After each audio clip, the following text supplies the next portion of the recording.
Hallo, ich begrüße euch.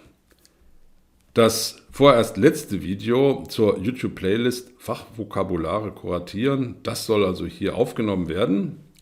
Konfigurieren oder Konfiguration von Selbsttests mit verborgenen Lösungen auf Basis von DeepL oder Google Translate.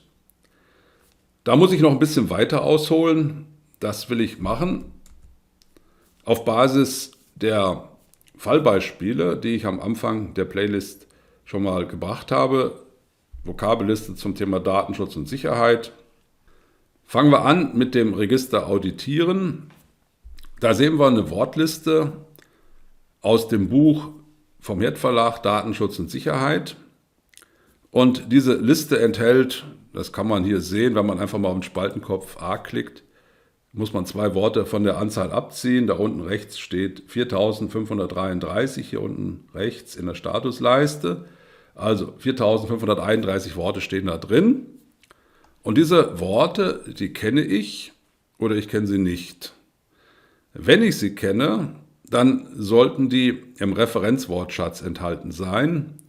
Bei diesem Fallbeispiel habe ich natürlich nicht als Referenzwortschatz alle Worte aufgeführt, die ich kenne.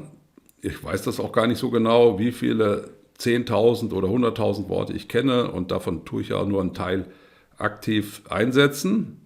Hier ist der Referenzwortschatz einfach die Wortliste zum Sprachzertifikat B1 vom Goethe-Institut, und da sind das so in etwa 6.943 Worte. Man muss ja wieder die ersten beiden Einträge in der Spalte A oben abziehen. Dann bleiben 6.943 übrig, die hier drin stehen.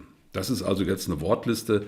Jeder, der Deutsch als Muttersprache kennt, der sollte die meisten Worte kennen. Ich denke, dass ich vielleicht 98 oder 99% kenne. 100% denke ich, da gibt es bestimmt ein Wort, was jemand nicht gehört hat.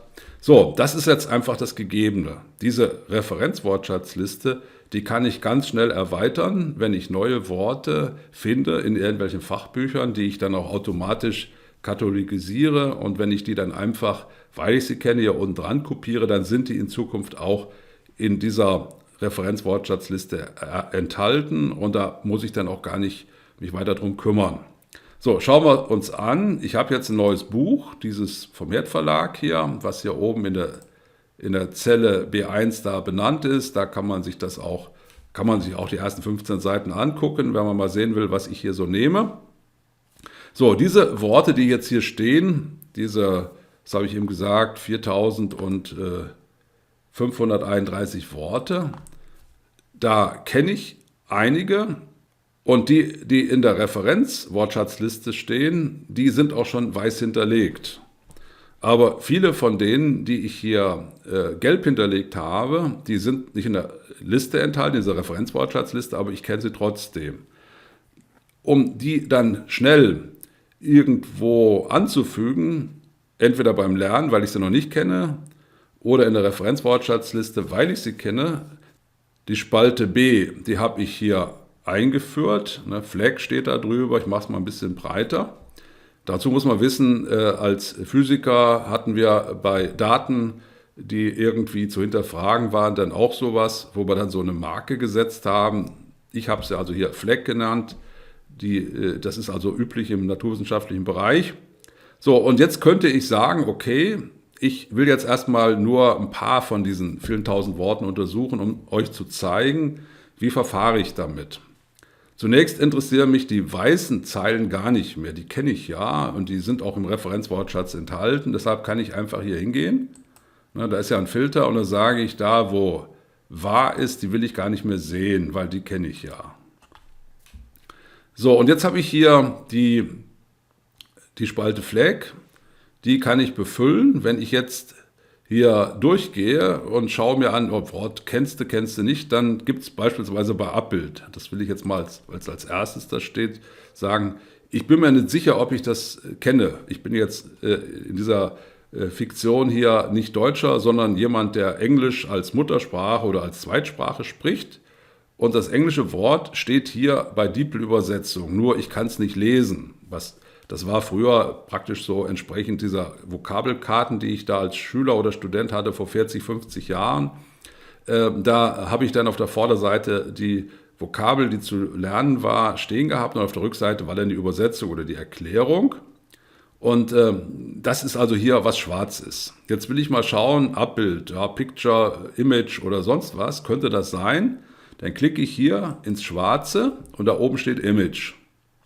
Ne, Image. Und die Mehrzahl davon, Images, will ich auch mal schauen, steht da drunter. Stimmt auch. Ne? So, wenn ich also jetzt schon weiß, kennst du, dann brauche ich hier gar nichts tun. Aber jetzt gehe ich mal weiter. Jetzt stelle ich mir mal vor, das Wort abfangen. Abfangen hier. Ne? Das kenne ich nicht, weil ich weiß zwar Intercept, ne, aber ich habe da, habe es also nicht gewusst. Dann mache ich hier einfach mal ein X hin. Jedes Zeichen kann man nehmen. Ich habe also das X genommen, genauso wie abgeschöpft, Skimming oder sowas kenne ich ja vom Datenschutz her, wenn man Kreditkartendaten da irgendwie von Fremden ausliest, in krimineller Absicht, Skimming, aber ich gucke mal. Und da skimmt steht da. Also ich habe den Sinn schon erkannt, jetzt kann ich überlegen, willst du es nochmal aufnehmen oder nicht? Aber ich sage, ich nehme es mal auf, X also rein. So, und jetzt kann ich hier weitergehen, abgreifen. Ne? Da kann man also die Vokabeln, die man nicht kennt, markieren. Gehe jetzt mal runter. Da ist jetzt ein ist hier ja, abzuschätzen. Weiß ich auch nicht mehr genau. Gehe ich mal auf X, ne? Schaue schon mal nach. Der Estimate abzuschätzen, annehmen, abschätzen. Ja, also wie gesagt, das ist jetzt so. Ich wollte jetzt nicht alles hier durchgehen. Wir haben jetzt hier in der Spalte B, da haben wir jetzt bei den Worten, die mit AB anfangen, ein paar X gesetzt. Das sind die, wo ich denke, die musst du lernen. Wie kriege ich die dann in meine zu lernenden Liste rein? Hier gibt es schon wieder das Filter. Das kann man sich ja über Datenfilter einschalten. Und da will ich jetzt nur noch die haben, wo ein X steht. Ich habe also bei Lehre den Haken weggemacht. Und jetzt habe ich hier diese 4 Einträge sind es, ne, die hier zu lernen sind. Die habe ich markiert. Rechte Maustaste, wähle ich kopieren, gehe hier auf das Blatt Lernen und da füge ich sie unterhalb ein.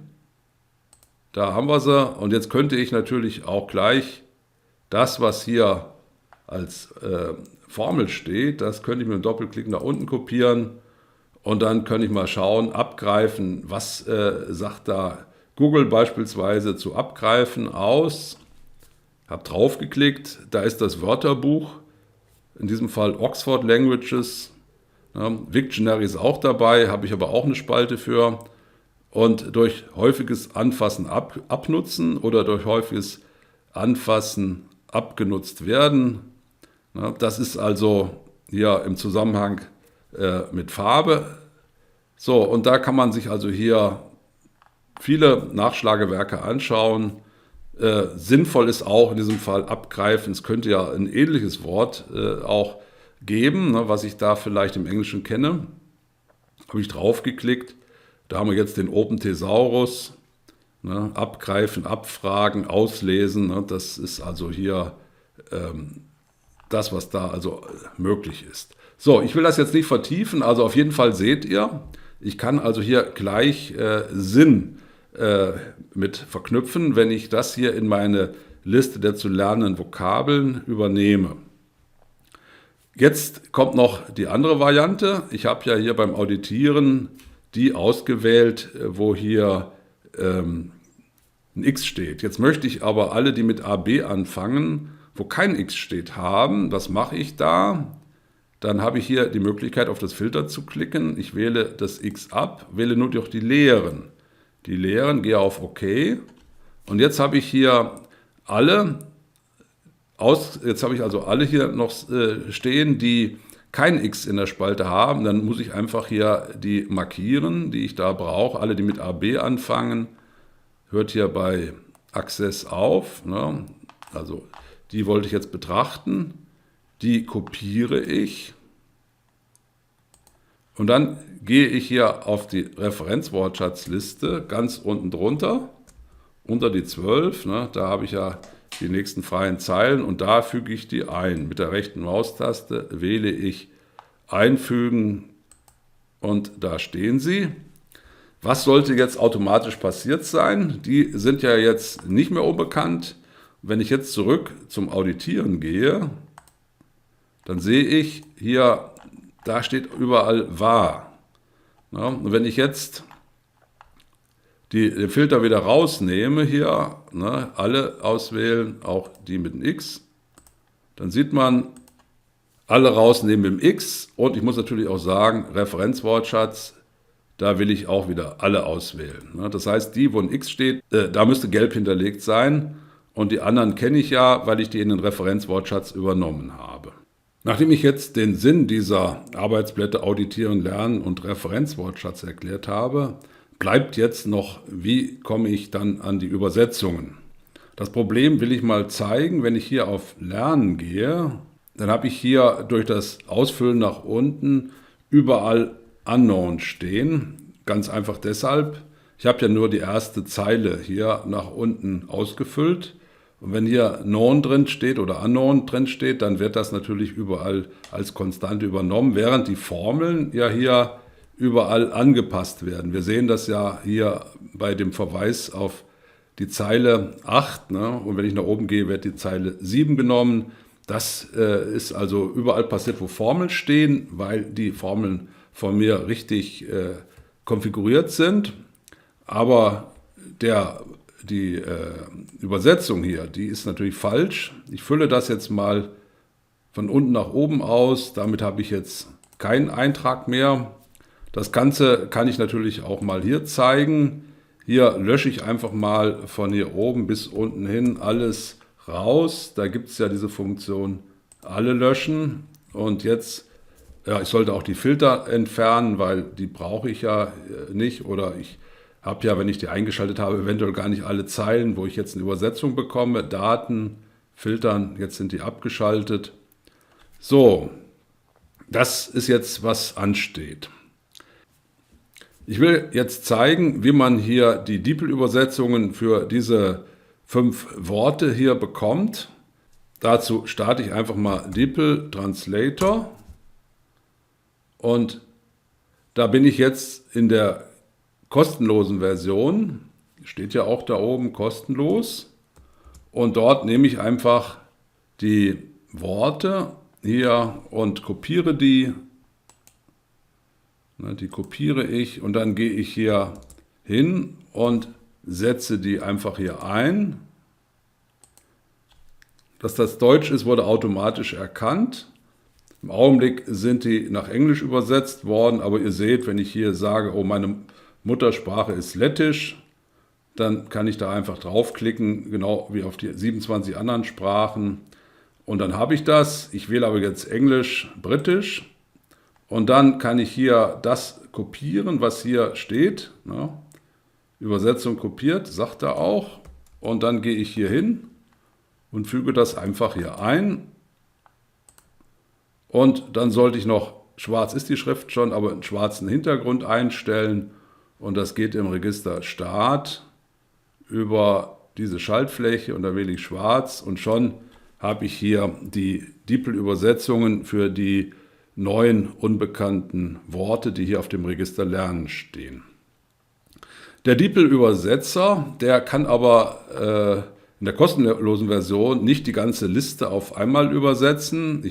Jetzt will ich noch die ganzen Übersetzungen für das Blatt Auditieren einstellen. Die Filter habe ich auch schon abgeschaltet, sodass ich alle Datensätze sehe. Und da markiere ich alle Worte ab dem Wort ab in der Zelle A4 mit Shift, Steuerung, Pfeil nach unten. Jetzt habe ich also 4534 Zeilen markiert, das heißt die ersten 3 ja nicht, aber alles außer den ersten 3 Zeilen ist in der Spalte A markiert, was Worte enthält. Und dann kopiere ich mir die und dann gehe ich nach DeepL. Und da tue ich sie hier einsetzen. Rechte Maustaste kann man wählen, dann kann man es besser sehen. Und jetzt wird übersetzt. Wobei, es ist gar nicht alles übersetzt worden, weil ich habe ja hier die kostenlose Version. Und da sieht man hier bei Autovervollständigen, Autocomplete. Da ist Schluss. Aber da steht auch schon die Erklärung, es wurden nur 5.000 von 48.098 Zeichen übersetzt und testen Sie DeepL Pro 30 Tage lang kostenlos. Ja, ich kann also jetzt, wenn ich die 8 Euro oder 9 Euro, die ich da monatlich zahle, ich habe also die Pro-Version, wenn ich die nicht investieren will, dann kann ich erstmal hier bis Autocomplete kopieren. Hier unten steht es ja, oder einfach STRG C nehmen, aber hier unten habe ich die Möglichkeit, das zu kopieren. Und dann gehe ich hier hin und füge das hier oben ein und gehe da unten hin bis Autocomplete, Autovervollständigung heißt es im Übrigen. Und dann kann ich hier die nächsten nehmen, ne, die Mehrzahl, und dann kann ich auch wieder nach unten gehen, STRG C oder kopieren, ne, dann gehe ich hin und setze das sofort, wenn ich hier alles markiere, entferne, dann kann ich hier die nächsten einsetzen und immer so weit wie möglich dann vervollständigen. So, das mache ich dann, wenn ich also kein Geld investieren möchte, dann muss ich hier 10-mal diese Aktion durchführen. Ich habe ja immer nur 5.000 Zeichen, die mir übersetzt werden. Ne? Das sehen wir hier. Da ist jetzt Schluss bei Datensätze. Da ist dann Schluss.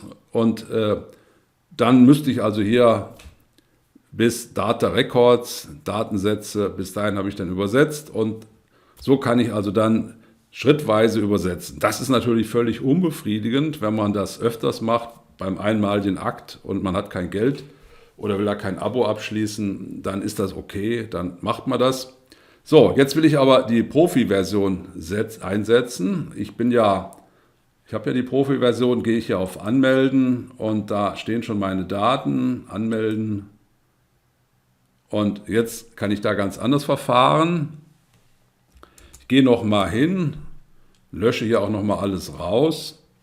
Und jetzt markiere ich den kompletten Text wieder von Zelle A4 bis unten hin. Kopiere das. Jetzt habe ich die Pro-Version und dann kann ich das einfach hier einfügen. Und jetzt geht das auch schneller. Das will ich jetzt nicht. So, und jetzt sieht man, wie das übersetzt wird. Das dauert jetzt einiges länger, weil ich hier das Ganze übers Internet mache und bei mir an dem Ort, wo ich wohne, ist das nicht so schnell. Aber jetzt sind alle Worte übersetzt und ich kann unten ans Ende gehen. Und da klicke ich hier auf das Symbol zum Kopieren. Man sieht also auch schon bis zum Z, zwischenzeitlich ist alles übersetzt. Interim, klicke darauf.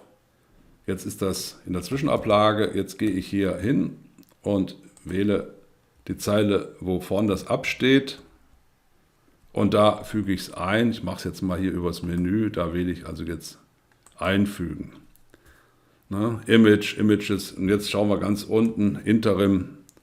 Da steht es auch, ne? Und ist also vollständig auch in die richtige Zelle übertragen worden. Jetzt fehlt noch, dass das Ganze geschwärzt wird. Shift, Steuerung, Pfeil nach oben. Aber die Übersetzung will ich natürlich hier nicht geschwärzt haben. So, jetzt ist der Bereich, der geschwärzt werden soll, markiert. Gehe ich hier wieder hin. Ist ja noch von vorhin das Schwarze drin, aber ich kann es ja noch mal zeigen. Und schon habe ich hier alle Worte, die ich dann bei Bedarf aufdecken möchte, hier schwarz. Ne? Gucken wir mal bei abrufbar. Retrieve. Ne? Das ist also die richtige Übersetzung, die ich aber nur sehe, wenn ich hier ins Schwarze reinklicke. Das sehe ich dann hier oben in der Bearbeitungsleiste. Das ist jetzt die DeepL-Übersetzung, die wir hier verwendet haben. Mit Google Translate ging es genauso. Gibt aber auch noch Alternativen dazu.